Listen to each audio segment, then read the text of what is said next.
Hey everybody, I'm Michael Coker. I'm the mayor of the city of Mulberry, and today we have a special treat. We have Mr. William Bill Riley, who I was introduced to as the godfather of starting new cities. And so he's going to give us some tips today. He's going to talk a little bit about starting cities, what it takes.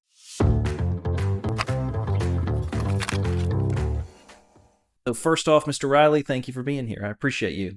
Well, thank you. And thank you for making me the Mulberry City Attorney. Yeah, there you go. He's also, I should have mentioned that, he's also the Mulberry City Attorney. But Mr. Riley, why don't we start off? Just tell the audience a little bit about yourself. So talk a little bit before we get into the nitty gritty. Talk a little bit about who you are, where you come from, that kind of stuff. Well, I was born in Atlanta, Georgia, when it was smaller than Birmingham, Alabama. And I grew up in Atlanta in Sandy Springs and went to law school at Woodrow Wilson and eventually became a lawyer, prosecutor for Fulton County in the DA's office, then a judge for the city of Atlanta, chief judge. Got a lot of zoning experience in being the judge in municipal court. And when I retired from that, I started to practice, and my brother and I had grown up in Sandy Springs, and lo and behold, Sandy Springs wanted to be a city. So we volunteered. We helped start the city. So talk about that. So Sandy Springs was your first city then? Sandy Springs was the first city in any of our lifetimes. Okay. And what year are we talking in Sandy Springs? I think we started, the city started in 2006. Okay, 2006. Now talk about that first city. Obviously, you said, and I think you said there hadn't been another city in Georgia in how many years? Like decades, right? I think 1959 might have been the last one. Okay. So obviously it had been a long time, almost, 50 years since a city had been formed. Talk to me about that first experience. What was that like? What were some of the things that you kind of had to learn on the job? Talk a little bit about that. Well, first of all, we had to write the legislation that got passed because there really wasn't any guidelines on how you took the old sovereign of the county and turned it into a new sovereign, how you split assets and all of those kinds of things. So we had to do that first. And that's what we did. And when we got started doing city, we looked at a model of a big subdivision that had become a city down in Florida, Western Florida, and they had hired out everybody to contractors. And so we started out, and when we had the governor's commission, we were their lawyers too. We did bids for contractors to come and do all the work for the city. And we got about 4 or 5 different contractors, and we started the city up, and they came in and they did all the startup, and we went forward. But I always say it was like we were in a blizzard, and we continued to walk through the blizzard, not knowing where we were going, but knowing we would get there. Okay. And that's how it was the first time through. Can you talk a little bit about, obviously I know that you're kind of the legal brain behind it, but as somebody who helped start Mulberry, right, I'm very interested to hear about maybe some of the headwinds you faced or some of the concerns that maybe people had. Can you talk a little bit about that? Well, here's the thing. Truthfully, when you start a new city, you have a lot of committed people. Most of the time, all your city council members and your mayor, they were your community leaders. They had a vision of how they wanted to have their community grow. But nobody knows how to do it. Sure. There's no legacy. There's nobody who's been there to pass on to a new council member how we do things. And so the biggest thing is I come in and I say, this is how we've done it before. These are the things we do. This is how you get to this. This is how you get to that. And of course, there's still a bidding process, and there's people out there that you need to hire. And, from doing 8, 9, I can't even remember how many cities I've done. I have a wealth of knowledge about all the different people who are out there who can provide services. So sure. We reach out for those people and we bring them in. But it's always a custom job. It's never cookie cutter. Every single city is a custom piece of work. I can only imagine. Yeah. And obviously I know that was revolutionary with Sandy Springs, right? The privatization of the services, right? And And I think that's so interesting because obviously that was something I had to learn with Mulberry. All of a sudden I thought, oh, we're going to start a city, and all of a sudden we've got to be responsible for building this on the ground up. But there isn't. There's contractors, there's engineers out there that will do this and have the infrastructure already in place. So can you talk a little bit about that, both with Sandy Springs, but also with Mulberry, how Sure. that works, how you take a startup and get it off the ground? Sure. Well, in Sandy Springs, it was completely contracted. That was a startup version of what happens. Ultimately found that it was a much more complicated process, and we built out hybrids. And in Mulberry, we have a hybrid right now that we have several employees, and we'll get more employees. And there's places that it's more effective and efficient to have a higher end person in place with a contractor. Community development is one of those things. Oftentimes, the city will have the director of community development be a direct employee, but then you have all the contractors who do all the plan review and all the rest of it, because seasonally needs expand and contract. Sure. And so the city doesn't have to pay for overhead for all these employees during the periods of times of contraction. And when you do what you've done in the times of expansion, the way we've worked out our deal here is that they get a big part of the fee, and that covers them to expand and bring in more people. And so I think that's the effectiveness that you see in what we do today. Yeah, and for those that are listening at home that don't understand what community development is basically your zoning, your planning, your sometimes code enforcement is a little bit involved in that, with permitting and inspections. And so we've hired CPL, which is one of our contractors, to come in and help us with that. So I definitely want to explain that. So you said you've started, you think 9 cities is what you said? Let's see. I can probably count them. I did Sandy Springs. I did Dunwoody. I did Milton. I did Johns Creek.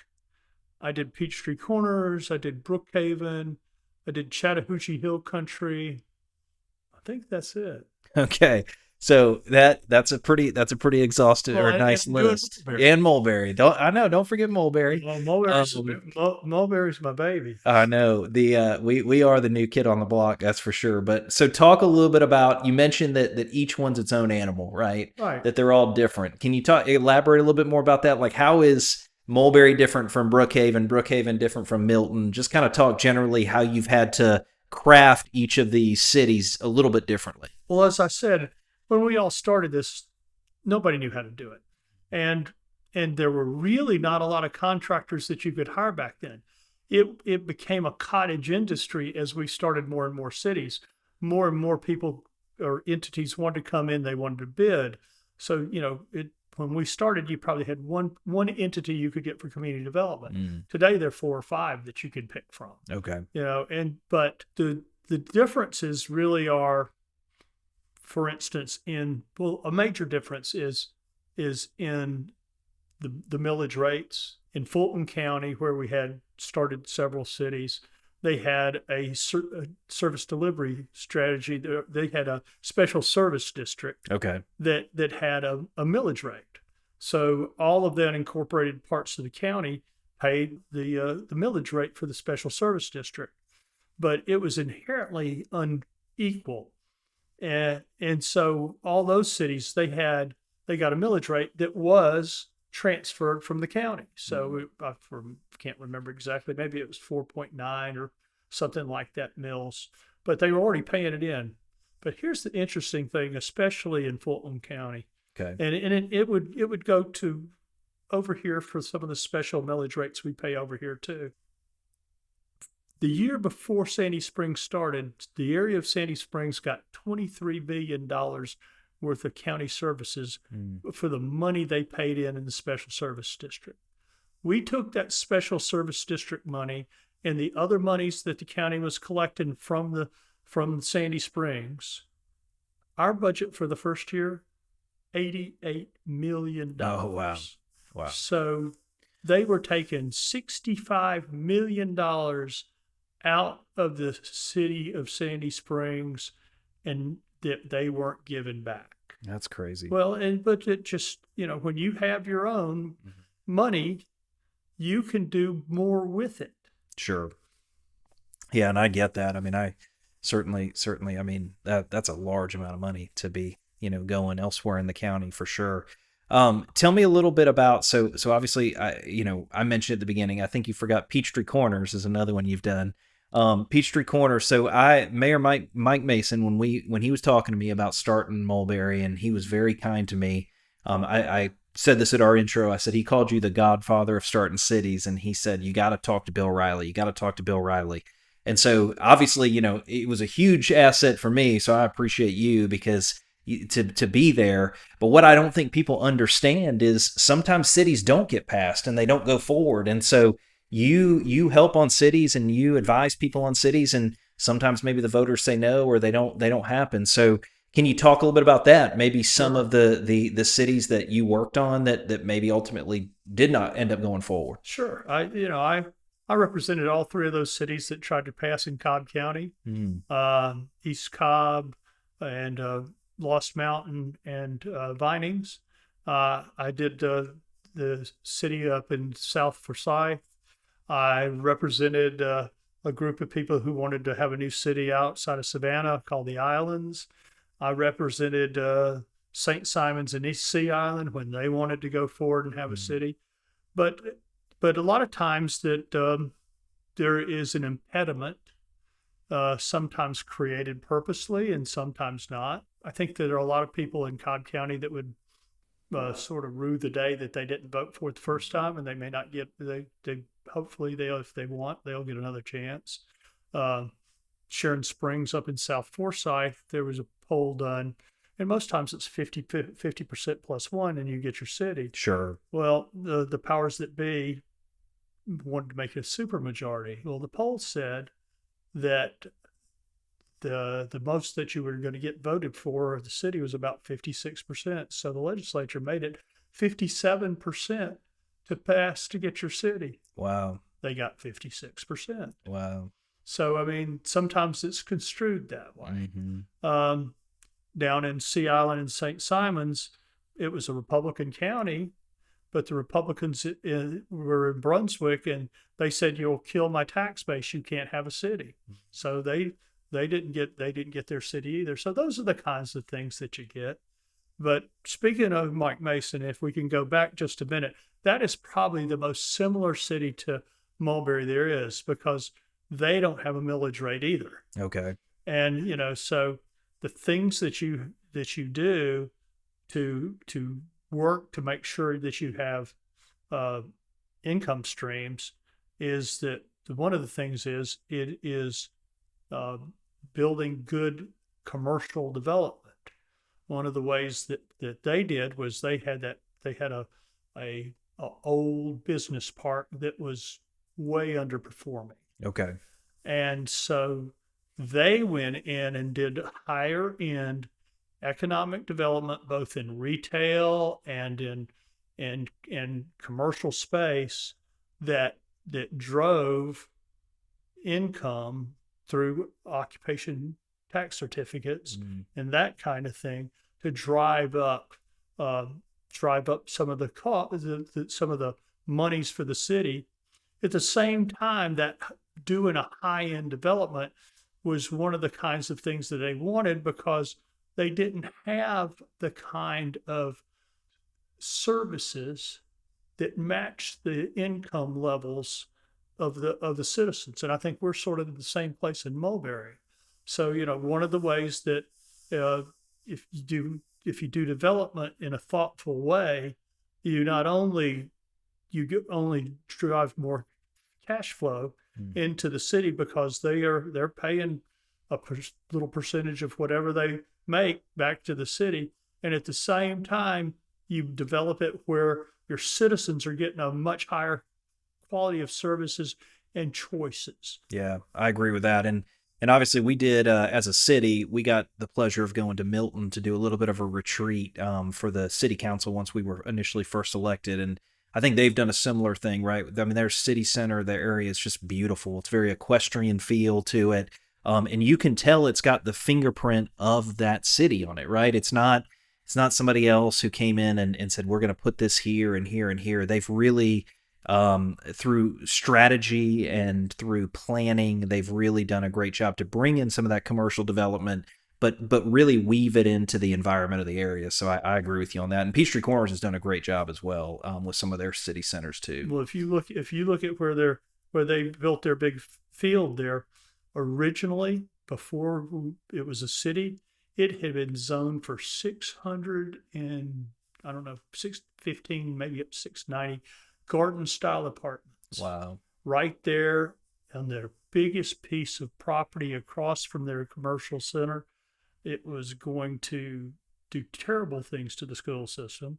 It was going to clog everything in the downtown. It was going to block any further development of downtown. And so we put it together, Downtown Development Authority, and we worked it out, and the city bought it, or the Downtown Development Authority bought it. We came in with a private partner, and we built that whole new place, the town center, right across from the Forum. And it ended up blossoming not only for town center, but the Forum as well, because then the Downtown Development Authority went back in on the other side of the Forum, and they redeveloped parts of that and made it much more walkable, much more friendly. And now you have this cohesive, they're two different developments, but they complement each other. And those are the kinds of things that when you have local control, people who want a vision for their own city rather than the county would have never done that. Sure. And that's what you get. Yeah, no, I understand. And I obviously I appreciate your guidance on that. You've been very kind to me and given me this guidance, all this, years of experience with 9, 10, however many cities it is. And so I very much appreciate that. I mean, as we're kind of running out of time here and we're kind of wrapping up, if you could give me what is the best thing about starting new cities? What is the biggest challenge about starting new cities? What would you say for those two questions? I'll tell you what the best thing is. I've known this for a long time. The best thing about starting new cities is you get to help people improve their quality of life. So when I go do one of these things and I look at what happens at the other end, and now I only have a small part of it, but I know when I'm finished that I have changed people's lives forever. So that's the most important thing to me. Most challenging, it's the custom work you have to do in every time. You have to go. There's always a new challenge. There's always a new thing to figure out. Nobody knows all of it. We've been through a lot of challenges here. But the thing is, you look at even where we are right now, we have met and surpassed so many challenges. You go home every day and you feel good. Sure. Yeah. No, I get that. And I will tell you that when I signed up for this, there are definitely, I'll say this, the things that I thought were going to be challenges ended up not being the challenges. It's the things that are out of left field. It's the fly balls that you're, scrambling to get under to make the catch. Like, those are the things that I think is so fascinating. So I can only imagine how those are so different amongst all the cities and how you've had to pivot, right? And do things differently because the challenges are different in everyone. I mean, it's no surprise in Mulberry, we've had quite a bit of litigation, that we've had to deal with. So, that's been one of our major challenges. And so I can appreciate how every city's a little bit different. But yeah. Well, as we kind of wrap up, if anybody wants to get in touch with you, let's say there's somebody out there that sees this podcast that's maybe in Middle Georgia or South Georgia or even somewhere else that wants to start a city and they want to get in touch with you, what's the best way for them to reach out to you? I'd say just call up to Mulberry and say, can I talk to your city attorney? Sounds good. That's the easiest way. Everybody knows how to do that. Okay, well, sounds good. Well, thank you so much for being here again. I will tell the audience that's out there, I will tell you that Mr. Riley has been a huge blessing, not only to me, but the entire city of Mulberry. So the entire city owes this man a huge debt of gratitude for what he's done for us, for our city, and basically the legacy that he's allowing us as the citizens to leave in our area. So I appreciate that. Thank you very much. I appreciate you. It's always an honor to do this. Well, I thank you. All right. Well, if you like getting these videos, like learning about Mulberry, what's been going on, like seeing these interviews with some of the big high-ranking people in the city, like and subscribe. Everybody stay safe, and we'll see you next time.